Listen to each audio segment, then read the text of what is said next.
Hi friends, welcome to my channel. నా పేరు చైతన్య. తిరుపతి లడ్డు వివాదం, అందులో జరిగిన అవకతవకలు, అందులో జరిగిన స్కామ్, 250 కోట్ల స్కామ్, నిజాలన్నీ కూడా ఇప్పుడు బయటికి వెలుగులోకి వస్తున్నాయి.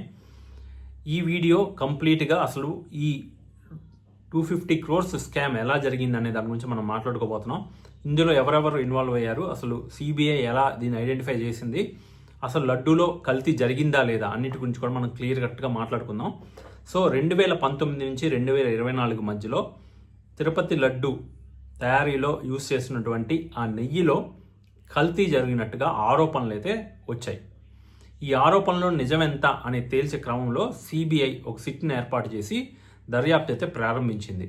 ఇందులో భాగంగా వాళ్ళ విచారణలో తేలిన చాలామందిని అరెస్ట్ చేయడం అయితే జరిగింది. ఎస్పెషల్లీ భోలే బాబా డైరీ అనేదైతే ఉత్తరాఖండ్కి సంబంధించిన డైరీ ఏదైతే ఉందో, వాళ్ళు తిరుపతిలో ఉన్న టెంపుల్కి, తిరుపతిలోనే కాదు వేరే ఆలయాలకు కూడా నెయ్యి సప్లై వాళ్ళే చేశారు. ఈ నెయ్యి సప్లై చేయడంలో వాళ్ళు స్టాండర్డ్స్ ఫాలో అవ్వలేదు, కల్తీ నెయ్యిని సప్లై చేయడం అయితే జరిగింది. ఆ కల్తీ నెయ్యిలో ఏం కలిపారు అనేది ఇప్పుడు బయటకు వస్తుంది. బేసిక్గా ఆ కల్తీ నెయ్యిలో మొత్తం palm oil with chemicals use చేసి దాన్ని ఒక నెయ్యిలాగా స్మెల్ వచ్చే విధంగా చేసి కెమికల్స్ యూజ్ చేసి మొత్తం పామ్ ఆయిల్తో చేసినటువంటి ఒక కల్తీ నెయ్యి అనమాట అది. సో దాన్ని వాళ్ళు సప్లై చేస్తూ ఉన్నారు. 2022లో వైవి సుబ్బారెడ్డి గారు, ఎవరైతే అప్పుడు టీటీడీ చైర్మన్గా ఉన్నారో ఆయన 2022లో ఆయన ఆధ్వర్యంలో టెస్టులు చేసినప్పుడు దొరికినాయి అంట. అయితే భోలే బాబా కంపెనీని బ్యాన్ చేశారు, బ్లాక్ లిస్ట్లో పెట్టారు. అంటే వాళ్ళ ద్వారా ఇప్పుడు మనం సప్లై తీసుకోకూడదు. కానీ వాళ్ళు వేరే నేమ్తో సబ్సిడరీ కంపెనీస్ పెట్టి వైష్ణవి డైరీ, ఏఆర్ డైరీ, అట్లా 3 డైరీస్ని పెట్టుకొని సబ్సిడరీ కంపెనీస్ వీళ్ళే వేరే వాళ్ళ పేరుతో పామ్ ఆయిల్లో ఈ కెమికల్స్ వాడి ఈ కెమికల్స్ సప్లై చేసే పర్సన్ని సిబిఐ వాళ్ళు మళ్ళీ పట్టుకున్నారు. వాళ్ళు ఈ కెమికల్స్ సప్లై చేసే ఆ పర్సన్ని, అజయ్ అనే పర్సన్ని పట్టుకున్నారు ఢిల్లీలో. సో అతను ఇచ్చిన ఇన్ఫర్మేషను ఇప్పుడు రీసెంట్గా ధర్మారెడ్డి గారిని ఇంట్రాగేషన్ అయితే చేశారు, క్వశ్చనింగ్ అయితే చేశారు.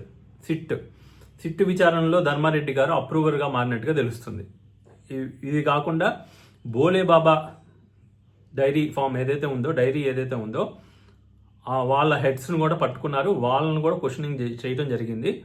అండ్ ఈ అజయ్ గారిని కూడా, ఎవరైతే కెమికల్ సప్లై చేస్తారో వీళ్ళని కూడా క్వశ్చన్ చేయడం జరిగింది. అండ్ అప్పట్లో ఉన్న టీటీడీ బోర్డ్ చైర్మన్గా ఉన్నటువంటి వైవి సుబ్బారెడ్డి, ఆయన యొక్క పిఏని కూడా విచారణ చేయడం జరిగింది. ఆయన కూడా అరెస్ట్ చేశారు, అప్పన్న ఆయన పేరు, ఆయన్ని కూడా అరెస్ట్ చేశారు. వీళ్ళందరినీ విచారణ చేసుకుంటూ ఆల్మోస్ట్ దగ్గరగా 1 year విచారణ చేసిన తర్వాత ఇప్పుడు మనకి బయటకు వస్తున్న నిజాలు ఏంటయ్యా అంటే, అవును ఆ నెయ్యిలో కల్తీ జరిగింది, 2022 వరకు కల్తీ జరిగింది. ఆ తర్వాత భోలే బాబా కంపెనీని ఆపేసినప్పటికీ అదే పర్సన్స్ వేరే కంపెనీల పేరుతో మళ్ళీ అలాంటి కల్తీ నెయ్యినే మరి టీటీడీకి సప్లై చేసినట్టుగా తెలుస్తుంది.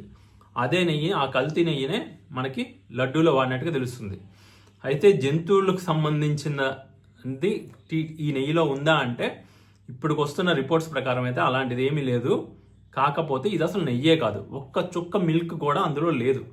ఎందుకంటే ఈ భోలే బాబా డైరీ అనే వాళ్ళు మిల్క్ ఉత్పత్తులను ఎక్కడా కూడా సేకరించరు. పాలు కానీ పెరుగు కానీ ఎక్కడ ఏమి తీసుకోరు వీళ్ళు. అంతా కూడా ఆర్టిఫిషియల్ పామ్ ఆయిల్తో, నెక్స్ట్ కెమికల్స్తో దాన్ని ఒక నెయ్యిలాగా చేసేసి దాన్నే మన టీటీడీకి ఫేక్ నెయ్యిని సప్లై చేయడం అయితే జరిగింది, కల్తీ నెయ్యిని సప్లై చేయడం అయితే జరిగినట్టు తెలుస్తుంది. అయితే ఇప్పుడు ఇదంతా కూడా క్లియర్గా జరిగినట్టుగా మనకు అప్రూవర్గా మారారు. ఎవరు? ధర్మారెడ్డి గారు అప్రూవర్గా మారి సిట్ క్వశ్చనింగ్లో ఇవన్నీ నిజాలు కూడా బయటకు పెట్టేశారు. మరి మీరెందుకు ఇదంతా చేశారు అంటే, పైనుంచి అంటే హైకమాండ్ నుంచి ఆర్డర్ వల్లే ఇదంతా చేయడం జరిగింది. టోటల్గా 250 కోట్ల స్కామ్ ఇది అన్నట్టుగా తేల్చడం అయితే జరిగింది. 250 కోట్ల స్కామ్ అంటే అల్లా టప్ప కాదు. అంటే ఒక పక్క అవినీతి జరుగుతుందని తెలిసినప్పటికీ అప్పట్లో మరి టీటీడీ చైర్మన్గా ఉన్న వైవి సుబ్బారెడ్డి గారు దీన్ని పట్టించుకోకుండా ఎందుకు వదిలేశారు అనేది తేలాల్సి ఉంది. ఇప్పుడు నెక్స్ట్ సిట్ ఆయన్నే విచారించే పరిస్థితులు అయితే క్లియర్గా కనబడుతున్నాయి. బట్ ఆయన చెప్పేది ఏంటి అంటే ఆయనకి ఎటువంటి సంబంధం లేదని, ఆయన ఉన్న టైంలో 2-3 సార్లు పట్టుకున్నామని ఆయన చెప్తున్నారు. ఇక్కడ ఎవరిది తప్పు అనేది సిట్టు తేల్చనుంది. బట్ ఒకటైతే కన్ఫర్మ్ అయింది, ఏంటి అంటే 2019 నుంచి 2024 వరకు వైసీపీ హయాంలో టీటీడీలో నెయ్యి సప్లైలో అవినీతి అయితే జరిగింది. దగ్గర 250 కోట్లు.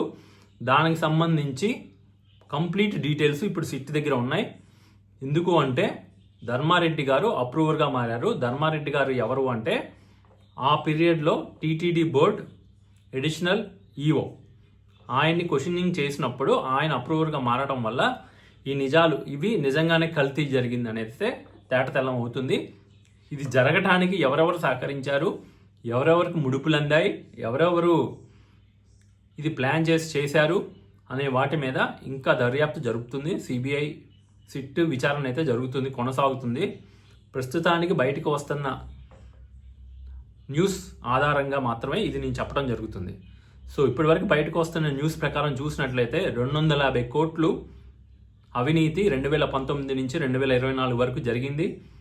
ఇందులో భాగంగా 2022లో ఒక కంపెనీని క్లోజ్ చేసినప్పటికీ ఇంకో 3 కంపెనీల ద్వారా, సబ్సిడరీ కంపెనీల ద్వారా ఈ బోలే బాబా యాజమాన్యం ఎవరైతే ఉన్నారో వాళ్ళు ఈ కంపెనీల ద్వారా కల్తీ నెయ్యిని మన టీటీడీకి అమ్మినట్టుగా తెలుస్తుంది. అది కూడా తక్కువ ధరకి స్వచ్ఛమైన నెయ్యి పేరుతో అమ్మినట్టుగా తెలుస్తుంది. అంత తక్కువ ధరకి స్వచ్ఛమైన నెయ్యి ఎలా వస్తుంది అనేది కూడా ఒక క్వశ్చన్. అందులో భాగంగానే ఈ క్వశ్చనింగ్ ఇదంతా కూడా ఇన్వెస్టిగేషన్ అంతా కూడా సాగుతుంది. ఇన్వెస్టిగేషన్లో భాగంగా ధర్మారెడ్డి గారిని విచారణ చేసినప్పుడు ఆయన అప్రూవర్గా మారారు, ఇలా చేయకుండా ఉండాల్సిందని కూడా అభిప్రాయపడినట్టుగా తెలుస్తుంది. ఇది నెక్స్ట్ ఎవరిని క్వశ్చన్ చేస్తారంటే ఇంకా మిగిలింది వైవి సుబ్బారెడ్డి గారు మాత్రమే. ఆయనే నెక్స్ట్ టార్గెట్ సిట్కి. సిట్ ఖచ్చితంగా ఆయన విచారిస్తుంది. ఎందుకంటే ఆయన పిఏ అయినటువంటి అప్పన్నని ఆల్రెడీ విచారణ చేసింది. నెక్స్ట్ ధర్మారెడ్డి గారిని విచారణ అయిపోయింది. ధర్మారెడ్డి గారు అప్రూవర్గా మారారు కాబట్టి ఇంకా నెక్స్ట్ మిగిలింది వైవి సుబ్బారెడ్డి గారే. బట్ ఆయన అయితే కొండ బద్దలు కొట్టినట్టుగా నేను తప్పు చేయలేదు అని చెప్తున్నారు. మరి ఆయన తప్పు చేయకపోతే ఆయన ఆధ్వర్యంలో ఆయనకి తెలియకుండా ఇంత కల్తీ నెయ్యి ఎలా లడ్డూ తయారీలో వాడారు అనేది తెలియాల్సి ఉంది. ఎందుకు అంటే 2022లో పట్టుకున్నా కూడా ఇంకా 2 సంవత్సరాలు ఆ కల్తీ నెయ్యిని లడ్డులో వాడారు అంటే దీన్ని బట్టి మనం అర్థం చేసుకోవచ్చు అక్కడ ఏం జరుగుంటుంది అనేది మనం అర్థం చేసుకోవచ్చు. కానీ అఫీషియల్గా సిబిఐ ఇప్పుడు వరకు ప్రకటించిన దాన్ని బట్టి చూసినట్టయితే అది కంప్లీట్గా కూడా కెమికల్స్ విత్ పామ్ ఆయిల్, ఒక్క డ్రాప్ మిల్క్ కూడా లేనటువంటి ఒక నెయ్యిని లడ్డూలో వాడటానికి వీళ్ళు పంపించారు. ఈ బోలే బాబా కంపెనీ వాళ్ళు పంపించారు వేరే వాళ్ళ నేమ్స్తో. ఇది ఈ కంప్లీట్ విచారణలో బయటపడ్డ నిజాలు. ఇప్పుడు నెక్స్ట్ అసలు దీనికి పర్మిషన్ ఎవరు ఇచ్చారు, రిజెక్ట్ చేయకుండా ఎందుకు వాడారు, టెస్ట్ ఎందుకు చేయలేదు, మీరు ఎందుకు రిపోర్ట్ చేయలేదు, ఇవన్నీ కూడా ఎవరికి డబ్బులు ఇచ్చారు, ఎవరెవరు డబ్బులు తిన్నారు, ఇందులో ఎవరికి డబ్బులు ముట్టాయి, ఫైనల్ హెడ్ ఎవరు, ఇవన్నీ కూడా బయటికి రావాల్సి ఉంది. అందులో భాగంగా సిట్ విచారణ ముందుకు వెళ్తుంది. ఇది చాలా బాధాకరం. వెంకటేశ్వర స్వామి కలియుగ దైవం శ్రీ వెంకటేశ్వర స్వామి ఆలయానికి సంబంధించే కాకుండా వేరే ఆలయాలకు కూడా ఇదే నెయ్యి సప్లై చేసినట్టుగా కూడా తెలుస్తుంది. కాబట్టి ఇందులో పాల్గొన్న అందరికీ కూడా ఖచ్చితంగా ఇప్పుడు మన కోర్టులను విధించే శిక్ష పక్కన పెడితే ఆ దేవుడు ఖచ్చితంగా శిక్ష విధిస్తాడు. నిజాలు ఎప్పటికైనా బయటకు వస్తాయి.